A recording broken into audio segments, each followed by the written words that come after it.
ত্রিপুরা প্রদেশ কংগ্রেসের পক্ষ থেকে আমাদের সাংবাদিক বন্ধুদের স্বাগত জানাচ্ছি।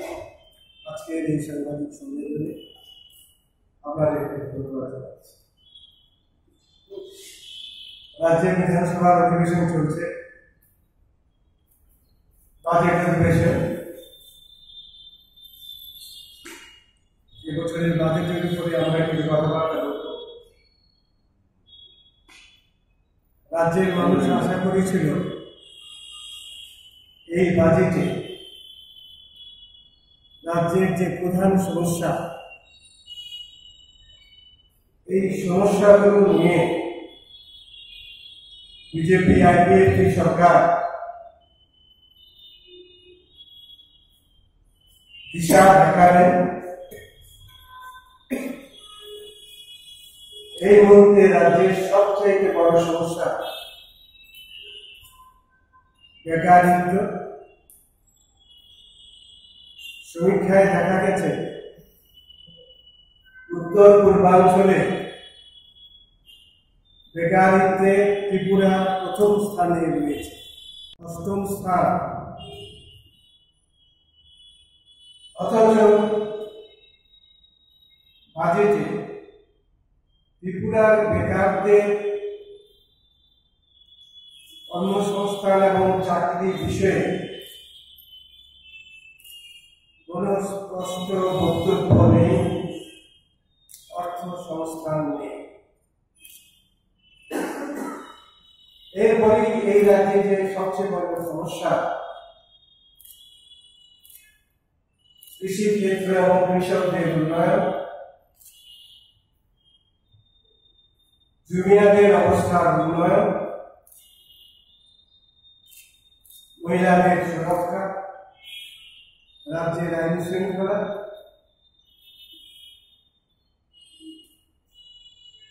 এগুলো সম্পর্কে এই সরকারের কোন স্পষ্ট বক্তব্য নেই। এই বাজেট সম্পূর্ণ রাজ্যের স্বার্থ বিরোধী বাজেট, শ্রমিকদের স্বার্থ বিরোধী বাজেট, কর্মচারীদের স্বার্থ বিরোধী বাজেট, কৃষকদের স্বার্থ বিরোধী বাজেট, ছাত্র যুবক এবং অন্যান্য অংশে পিছিয়ে পড়া অংশের মানুষের স্বার্থ বিরোধী বাজেট অধিবেশন শুরুতে মাননীয় রাজ্যপাল তার বক্তব্যে বলেছেন যে এই রাজ্যে বাণিজ্যের উন্নতির জন্য একটা পরিবেশ তৈরি হয়েছে, বাণিজ্যের উপযোগী পরিবেশ তৈরি হয়েছে। বাণিজ্য নীতি সঠিকভাবে রূপায়িত করতে হলে রাজ্যের আইন শৃঙ্খলার উন্নতি হওয়া দরকার, প্রশাসনিক শৃঙ্খলা দরকার, মন্ত্রিসভায় শৃঙ্খলা দরকার। আমরা মনে করি এর কোনোটাই এই রাজ্যে নেই। আগরতলা স্থলবন্দর সম্পূর্ণভাবে মাফিয়াদের হাতে। আগরতলার কাছাকাছি রেল স্টেশনগুলো, যেখানে বাইরের রাজ্য থেকে ওয়াগন করে সমস্ত জিনিসপত্র আসছে, এগুলো সম্পূর্ণভাবে মাফিয়াদের। সরকারের কোন কর্তৃত্ব কিংবা আইন শৃঙ্খলা নেই। রাজ্যের আইন শৃঙ্খলা, যেটা মাননীয় রাজ্যপাল বলেছেন, আইন শৃঙ্খলার অবস্থা খুব ভালো। অথচ রাজ্যের মানুষ প্রতিদিন দেখতে পাচ্ছে, আমরা বিরোধী দল হিসেবে দেখছি, প্রতিদিন রাজ্যের বিভিন্ন প্রান্তে খুন, জখম, রাহাজানি চলছে। আপনাদের মাধ্যমে আমরা জানতে পারছি, প্রতিদিন সকালে কাগজ হাতে নিলেই দেখছি বিভিন্ন জায়গাতে ডেড বডি পড়ে আছে, ফাঁসিতে ঝুলে আছে এবং এই অবস্থা চলছে বর্তমান রাজ্যে আইন শৃঙ্খলা নিয়ে।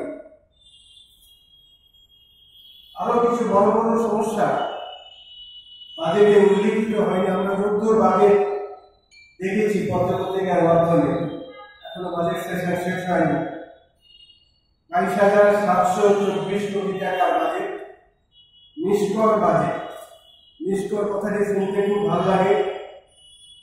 আসলে কর বসানোর কোনো জায়গা নেই আপাতত। এই সরকার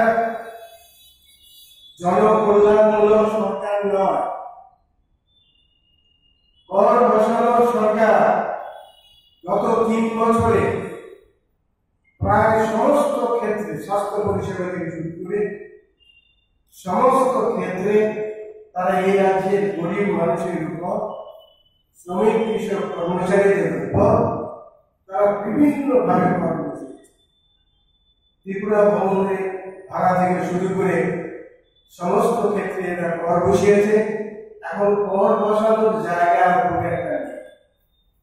তাই নিষ্কর বাজেট বলেছে 773 কোটি টাকার ঘাটতি বাজেট।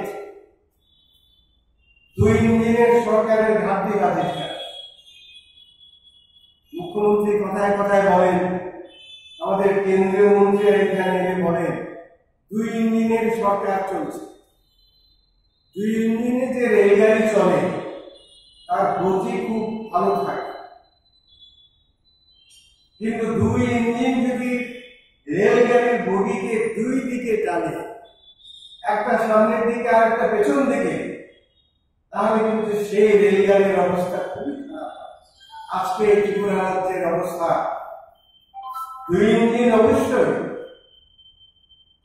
একটা ইঞ্জিন বিপ্লবদের টানছে সামনের দিকে, আরেকটা ইঞ্জিন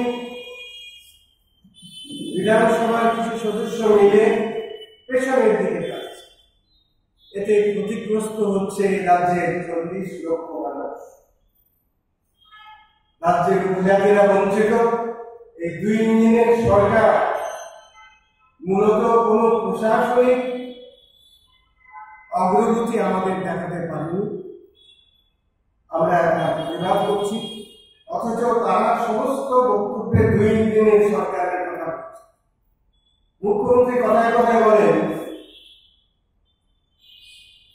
যে এখন কোনো কিছুর জন্য আন্দোলনে যেতে হয় না, আন্দোলনের প্রয়োজন নেই। এখন বোতাম টিপলে প্রধানমন্ত্রী দিল্লি থেকে আমাদের দাবি পূরণ করছে। আরএফএল এর ত্রিপুরার একমাত্র শোরুম বেস্ট বাই। বেস্ট বাইয়ে আপনারা পাচ্ছেন নিত্য নতুন আধুনিক ঘর সাজানোর উপযোগী বিভিন্ন Regal furniture, RFL plastics, Italiano melamine, RFL gas stove, RFL toys, RFL bedding item comfy এবং আরএফএল স্যানিটারি আইটেমের বিভিন্ন সামগ্রী।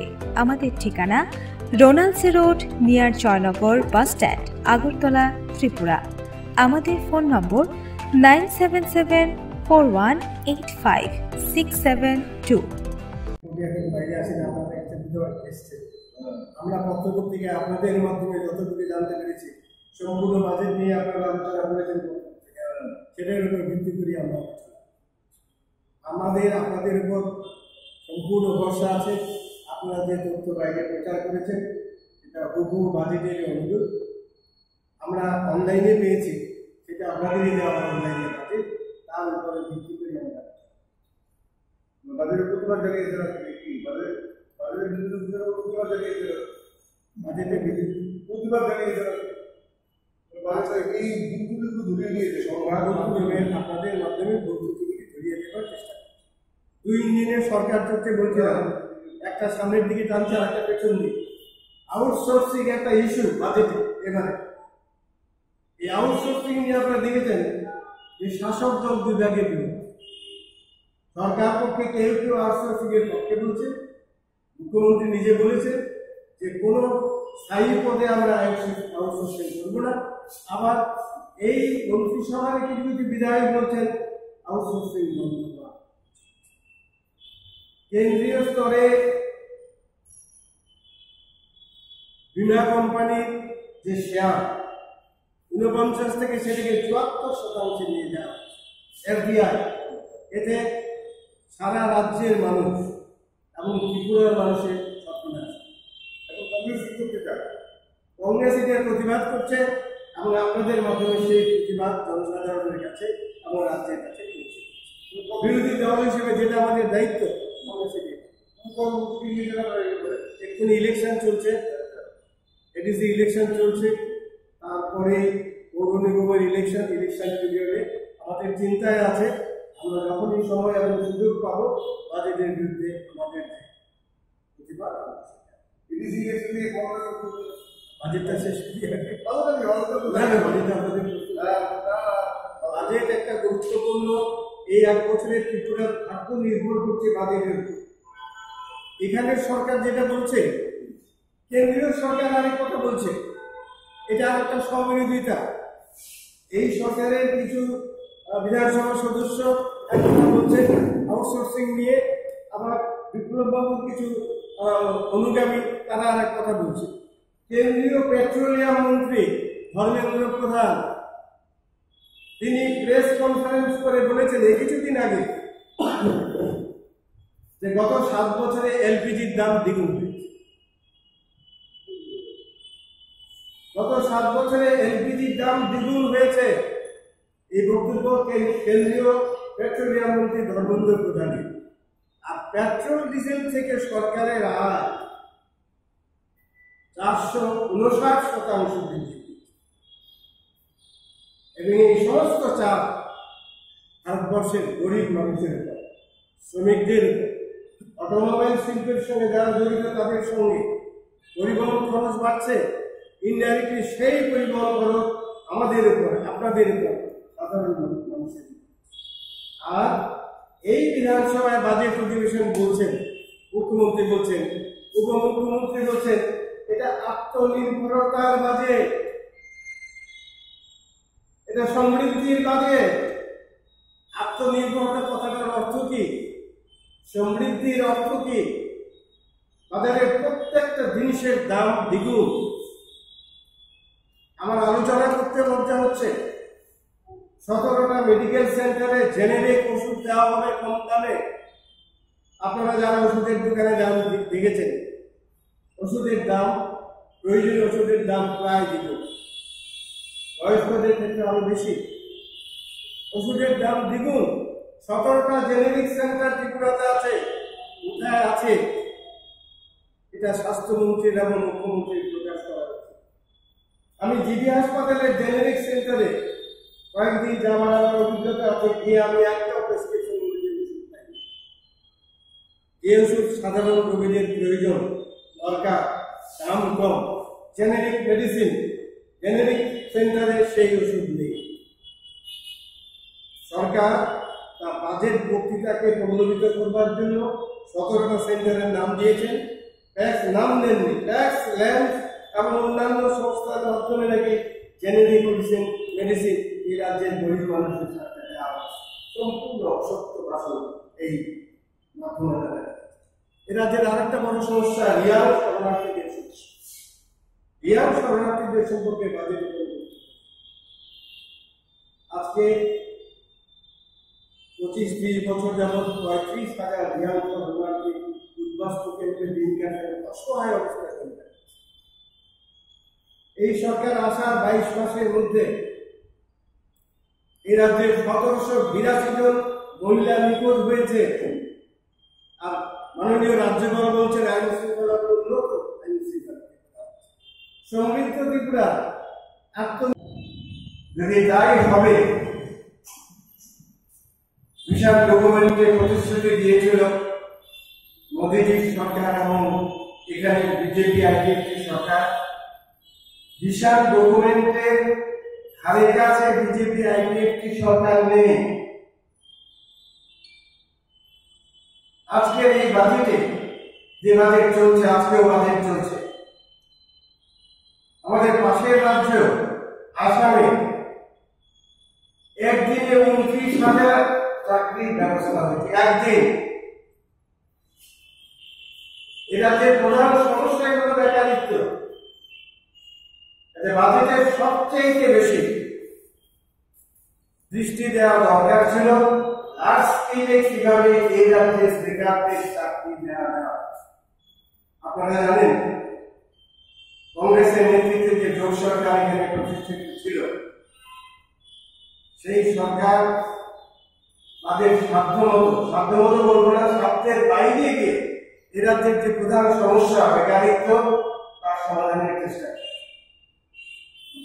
বয়স উত্তীর্ণ যে বেকাররা তাদের পর্যন্ত কংগ্রেস আমলে লার্জ স্কেলে চাকরি দেওয়া হয়েছে।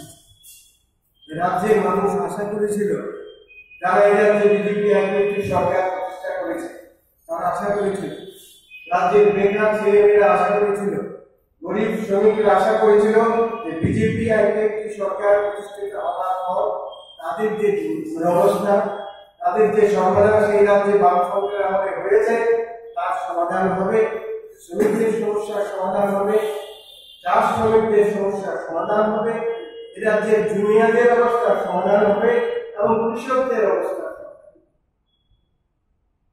কেন্দ্রীয় সরকারের বাজেটে তারা একটা সুন্দর কথা বলেছিল, মোদীজির বাজেট, নির্মলাজির বাজেট, যে আমাদের বাজেটের হৃদয়ে কৃষি, কৃষক এবং গ্রামীণ উন্নয়ন। কৃষকদের কৃষি ঋণ কেন্দ্রীয় বাজেটে মকুব হয়নি।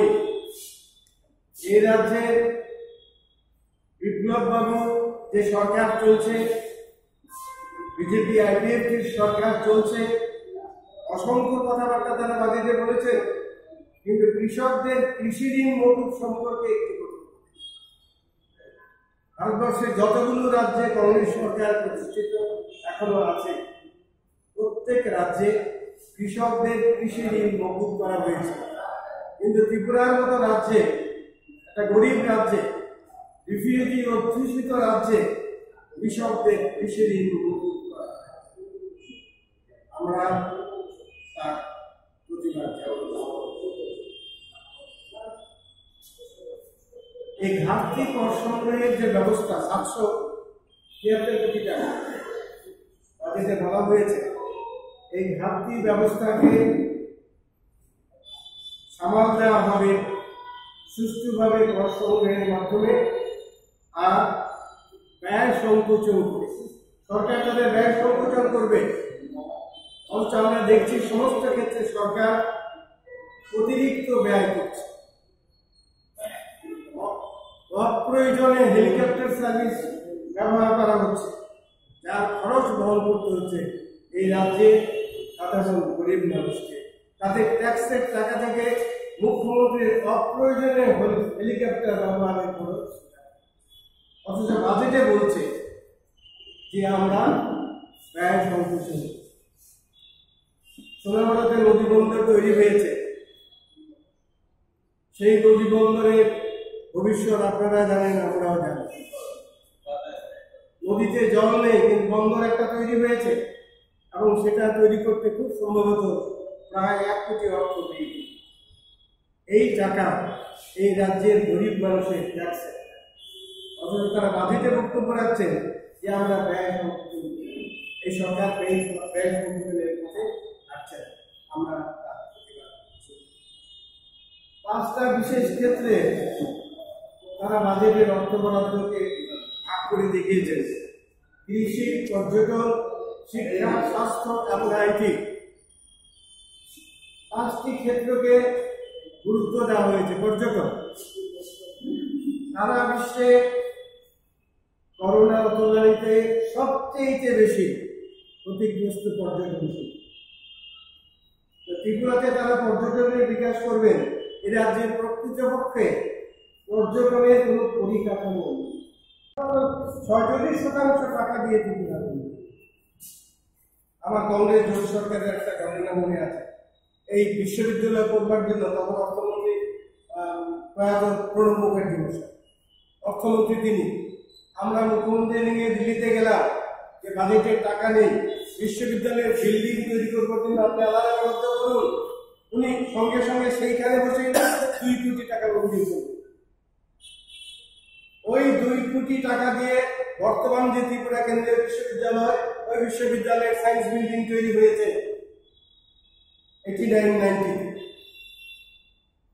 মানে কেন্দ্রীয় সরকার ডাইরেক্টলি সাহায্য করেছে। আমরা বিপ্লববাবুর মাধ্যমে এটাই চাই যে আপনি ডাবল ইঞ্জিন বলুন, ট্রিপল ইঞ্জিন বলুন, ইত্যাদি ইত্যাদি বলুন, কিন্তু রাজ্যের সাথে বিশেষ রাজ্যের মর্যাদাকে রাজ্যের জন্য বরাদ্দ আনুন, এটা আমাদের কাছে প্রকাশ করুন, শ্বেতপত্র প্রকাশ করুন।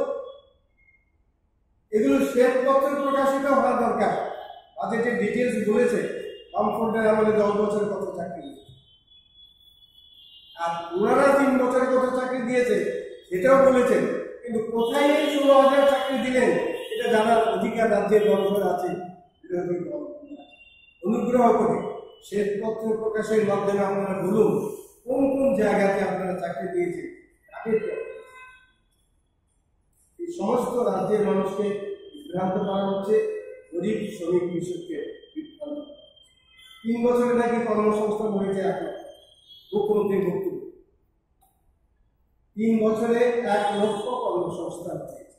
এই কর্মসংস্থান রাজ্যের মানুষ, রাজ্যের বেকাররা এর সুবিধা পায়নি। আমরা আজকে আপনাদের মাধ্যমে মুখ্যমন্ত্রীর কাছে দাবি করছি যে আপনারা এই তথ্য শ্বেতপত্রের মাধ্যমে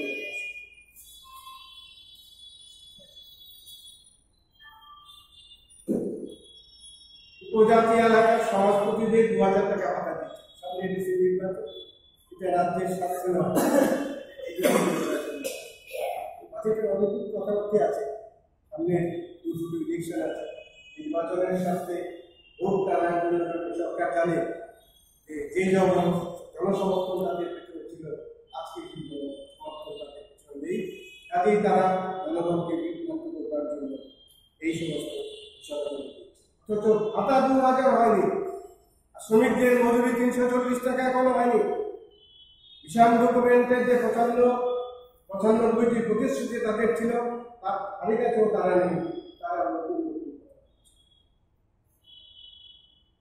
আপনাদের কাছে আজকে এই তথ্যগুলো আমরা উল্লেখ করলাম প্রচারের জন্য।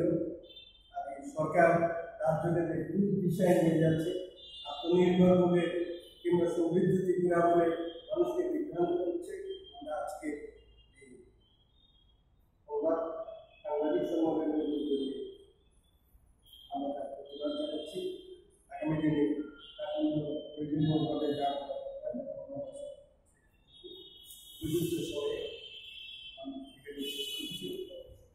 আমাদের কোনো প্রচার নেই, পরিষেবা নেই, অথচ পর্যটন ক্ষেত্রে তারা অগ্রাধিকার দিয়ে অর্থ বরাদ্দ করেছেন এবং দেখিয়েছে।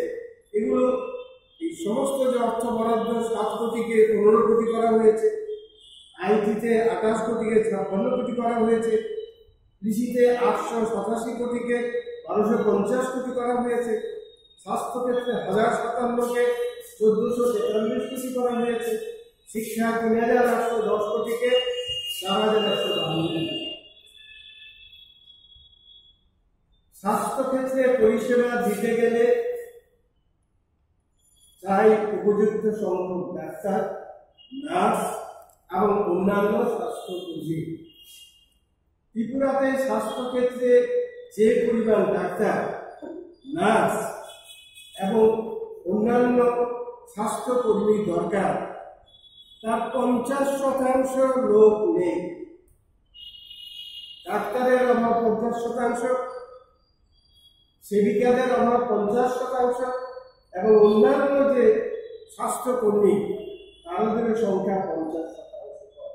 অথচ বাজেটে বক্তব্য রাখছেন আমাদের বিত্তমন্ত্রী, মাননীয় উপমুখ্যমন্ত্রী যে স্বাস্থ্যক্ষেত্রের তারা বিকাশ করে। প্রাইমারি হেলথ সেন্টারগুলোর অবস্থা আপনারা যারা দেখেছেন রাজ্যের বিভিন্ন প্রান্তে, বিশেষ করে পাহাড়ি এলাকার প্রাইমারি হেলথ সেন্টার, তার কোনো পরিষেবা নেই। ডাক্তার থাকলে নার্স নেই, যেখানে নার্স আছে সেখানে ডাক্তার বন্ধ। সদর মহকুমা হাসপাতালগুলোতে এক্সপার্ট ডাক্তার নেই। সাধারণ ডাক্তার যারা আছেন MBBS তারা পরিষেবা চালাচ্ছে। সম্পূর্ণ স্বাস্থ্য পরিষেবা বিপর্যস্ত সারা রাজ্যে।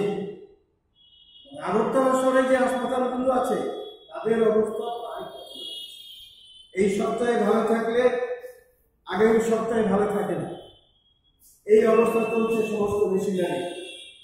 আর শিক্ষা ক্ষেত্রে চারদিকে শুধু প্রচার, কোয়ালিটি এডুকেশন।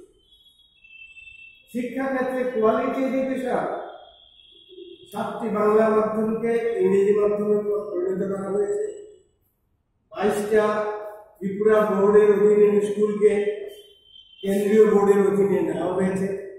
কিন্তু আজকে বাজেটকে সামনে রেখে আমরা প্রশ্ন রাখছি এই সরকারের কাছে, কোয়ালিটি এডুকেশন দিতে গেলে সবার আগে দরকার সমস্ত স্কুলে স্কুলে উপযুক্ত শিক্ষক, সায়েন্সের টিচার, অঙ্কের টিচার, বিষয় শিক্ষক এবং উপযুক্ত সংখ্যার শিক্ষক। আপনারা বিভিন্ন পত্রপত্রিকায় প্রচার করছেন। গত 7 দিনে পত্রপত্রিকার রিপোর্ট যদি আমরা দেখি, আমরা দেখছি কোয়ালিটি এডুকেশন শুধুমাত্র প্রচারে আছে, মূলত বাস্তবে এই রাজ্যে কোয়ালিটি এডুকেশন নেই।